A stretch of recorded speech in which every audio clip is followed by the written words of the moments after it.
The 2000s was a wonderful time for network television. We were introduced to cultural juggernauts like Lost, Desperate Housewives, Arrested Development. But I'm not here to talk about them today.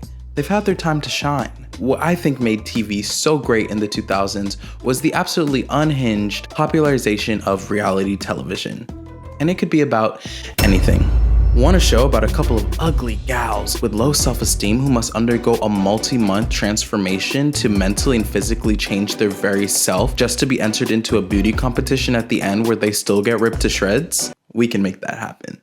Or how about a show that makes people answer extremely personal and potentially life-altering questions in front of a live studio audience, all while hooked up to a lie detector? If I wanted to get back together with you, would you leave your husband? Sounds like a good time. Hi, I'm Amori, and today's topic of discussion is another one of these poorly thought out, ill-conceived blips in the airwaves called Who's Your Daddy? A cheeky and controversial title for an equally controversial premise. Who's Your Daddy is basically like if you yourself are the bachelor and all of the contestants are your immediate biological family. Let me explain. The show follows a woman who was adopted at birth and has spent much of her life searching for her biological family, with very little success. Luckily, the network has stepped in and has so graciously located her birth father. But their reunion doesn't come easy. In order to officially be reunited with her biological father, she must first see if she can pick him out amongst a group of actors who are also claiming to be her birth father. If she selects correctly, then she gets a dad and $100,000. And if she guesses incorrectly, then the fake father gets the $100,000. But ultimately, she would still meet her dad. So it's kind of a win-win. She doesn't really have anything she's gonna lose in this situation. When I found out the show existed, I was shocked. I was appalled. Who in good faith would tune in to watch something like this? So naturally, I immediately went to the internet to watch it for myself. Hey, if I'm gonna talk I need to do the research to back it up. From conception to airing, this show was riddled with controversy, which I will elaborate on a little bit later, so I guess you gotta stick around for the video. Who's Your Daddy? Here's TJ Meyer, our belle of the ball. Or maybe that's not the right word. She's more of a willing test subject, a lab rat for our entertainment. And this is the show's host, Finola Hughes, who is one of the stars of General Hospital. I will be honest, I don't know anything about General Hospital or this lady. Does Finola Hughes make you tune into things? Please let me know. The show is obviously modeled after the Bachelor franchise, which has some crazy implications in my mind because why are you trying to replicate this extremely romantic environment, but with dads? Just look at this lavish ass hilltop mansion twinkling under the moonlight. And she got her freakum dress on. Be honest, would y'all dress hot to meet your bio dad for the first time? Or are you just hot and you happen to be meeting your bio dad? This is that shit Aristotle was talking about. I think they should have given the show more of a kids first outing with dad after the divorce kind of aesthetic. It should have been set in a Golden Corral or a Cece's Pizza. And after the outing, she could spend the night in his empty spare room and take a shower using the shampoo that only divorced dads buy. I don't know why in my headcanon I'm making him a divorced dad. That's not even what this is about. TJ enters and she's finally able to meet her potential fathers, also known as our professional gaslighters. I'm your dad. I'm your dad. I'm your dad. I'm your dad. I'm your dad. Bro, I'd be cooked if that was me. You mean to tell me that's not the same white man copied and pasted 8 times? They could all be her dad, I don't know. It was after these introductions that I began to become aware of the sinister energy that truly permeates through every moment in this show. Could you imagine signing up to lie to this young lady about being her real dad? I know she signed up for it, but it feels kind of odd, no? I haven't mentioned this yet, but nobody knows who the real father is. Not TJ, not the host, not the other contestants. And on top of that, they're all using fake identities as they introduce themselves. Sinister. The way the show is structured is that TJ and her potential dads will have to do a series of challenges. No, not challenges, more activities to get closer, and TJ will use her supreme powers of intuition to deduce which one of these men is her real father. First activity is cocktail hour. She goes from dad to dad and asks them basic questions like, how would you describe yourself? What 2 things would your friends say to describe you? to a fault, honest. Liar! If I'm trying to trick somebody that I'm the real dad, that's the first thing I'm gonna say. Real dads already say that as they lie. So what's different here? How does that help you? This guy, Rick, he has nothing behind the eyes and he enters the room teeth first. He frightens me. I feel like he's about to bite me. Put those away! If I was TJ and this is the answer he gives me to my question, it would piss me off so bad. What would you guys say your biggest passion is? I love to explore the soul, find the good in everybody. That is not a passion. You just said some mumbo jumbo. You don't got hobbies? You don't like wrestling or juggling or something of the sort? You're not passionate about music? Anything? Guys, I'm gonna say something brave. I'm gonna say something really brave and admit that this whole setup, it screams speed dating. Look, some of them even got her blushing and stuff. I don't know. But there's a reason Oedipus loved this show. After cocktail hour is over, she goes into her evil lair to observe the men through some super high tech. I don't know why they got her set up like she's hacking into the mainframe. This is not the Matrix. What is this contraption? Is she gonna claw machine up the guy she thinks is her dad? To end out the first round, TJ has to eliminate half of the contestants. She splits the dads up into two groups. One group of men she thinks could potentially be her father, and one group of men she does not think could potentially be her father. But don't worry, it's impossible for her to actually eliminate her real dad. No matter what group she selects, whichever group has her father in it will continue throughout the game. But the prize money does decrease about $15,000, which is a good time for me to really emphasize that the prize money means nothing. It's quite arbitrary. You just put a price tag on something that truly didn't need it to begin with. Usually when you're watching, I don't know, like a competition reality show, there's such an emphasis on the money and how we're here to bring home the money and we will get it by any means necessary. I just have to win this competition. But here, it's truly an afterthought and never brought up. So whenever they do mention the money, it's kind of a shock. What? Oh. Okay. If she doesn't pick right, like, who cares for real? She's here for her dad. She narrows it down to 4 men, and she picks correctly.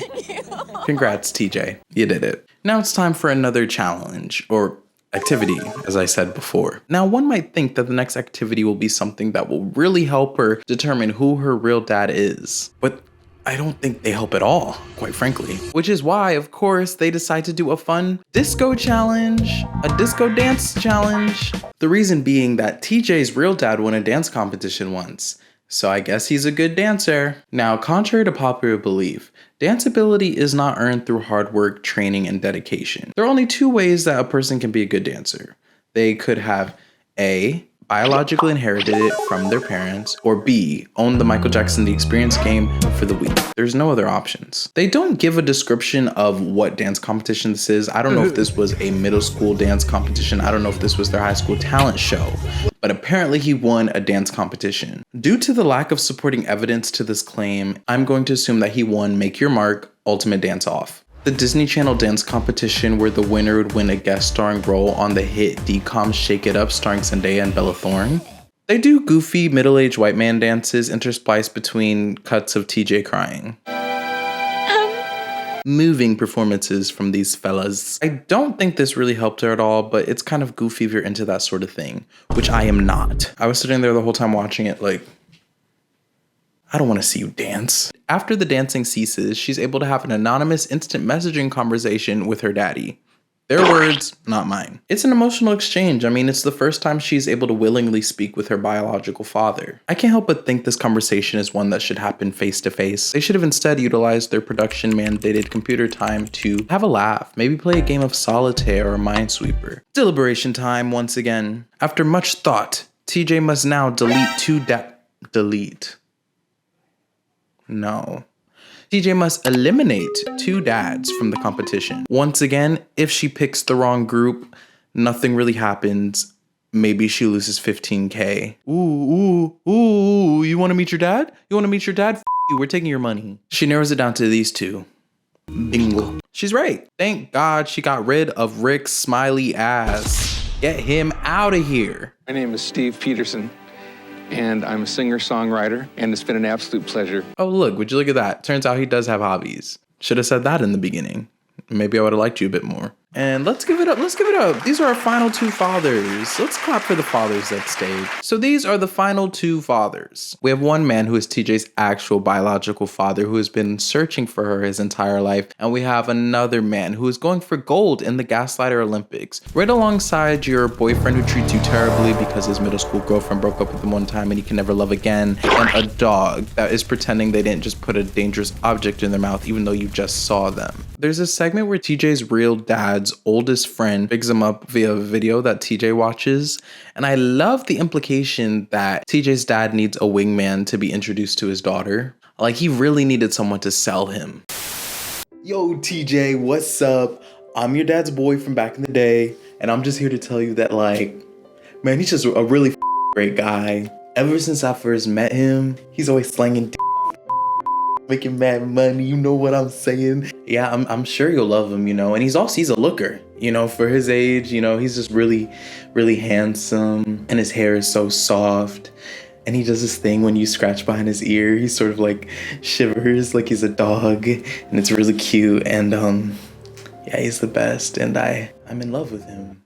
I mean, you'll be in love with him. I mean, you'll love him. You'll love him because he's your dad. Not because he's handsome, even though he's hot, but I don't mean I like him that he's hot. If he was into it. Can we start over? For the last activity of this show, TJ is going to talk one-on-one with the guys. And this is where the sinister, evil, dark-sided energy permeating throughout the show really rears its ugly head. Because the entire purpose of the one-on-one talk is to have a deeply emotional conversation regarding TJ and their daddy-daughter relationship. In these conversations, the men are expected to tell really emotional and personal anecdotes about the circumstances surrounding TJ's adoption and things like their relationship with TJ's biological mother. It's an extremely emotionally charged situation, and rightfully so. And I do think that these are conversations and questions you would have after being reunited with your biological father after waiting your entire life. So as a viewer, when you're watching TJ cry in this moment, I can see it being really touching for the common viewer. But then you take a step back and you really think about it. And you remember that one of these men is making this shit up. He's sitting here crying, but he has nothing to cry about. And spoiler, it's this guy. It's this guy. He's not her dad. He's not her dad. So she wanted to keep me too, honestly. You need to turn those waterworks off. You're going to hell. Do you know how psychotic you have to be to convincingly pull this off? He needs to be put on a list. So what's your sentence for her? Electric chair. Let me stop hating on him too bad though, because yes, he's going to hell, but I guess if I made it to the season finale, I might as well try to win. Leaving here with something. At the beginning of each of their conversations, the men bring a sentimental item to gift to TJ and then immediately turn the waterworks on. The first dude gives her a stuffed lab because she likes dogs. And the second guy gives her this!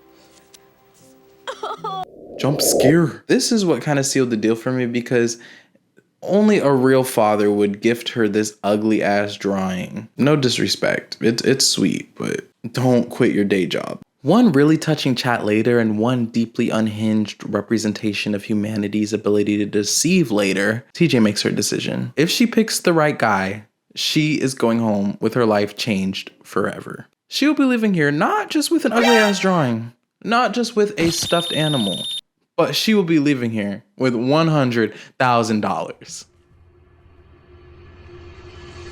And I guess a dad. Drumroll please. A little louder. Okay, not that much. Damn. Be calm, be gentle. She gets it right. She picks her father. And kudos to her, props to her, because I don't think I could have done that. I don't know what her metric of guessing was. Maybe it was just an intrinsic feeling, but good on you, Miss TJ. While I do think the show is demonic, sinister, dark-sided, evil, ripe with potential to go wrong, a bad idea, possibly traumatizing, it's pretty awesome that the network helped her meet her dad. And she gets $100,000 for her troubles. This is truly the best case scenario because I don't think I could have handled if she had picked the wrong dad. It would have been too awkward.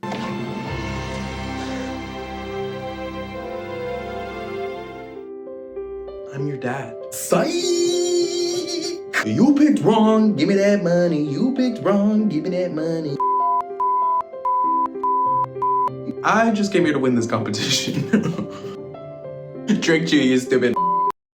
And to add to the waterworks, TJ gets some even more wonderful surprises. The dad tells TJ that she has 3 younger sisters that come out to surprise her. And then to top it all off, her birth mom comes out too. And it's really nice to watch. I'm happy for her. She guessed correctly, she got some money, she met her entire biological family that she's been searching her whole life for, and she wasn't traumatized. Best case scenario. That, my friends, is the infamous Who's Your Daddy Adoption Roulette Special. As you probably could have guessed, the show was ripe with controversy even back in 2005. I kind of like to refer to this era of pop culture as the foundational era of reality TV, because this is where reality TV as we know it today began to find its footing. We see the advent of extremely long-running and consistently popular shows like Survivor, Big Brother, The Real World, The Bachelor.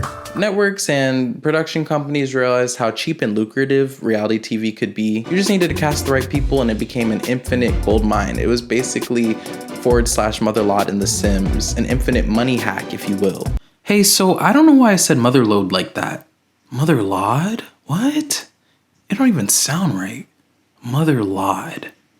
I just had to address it.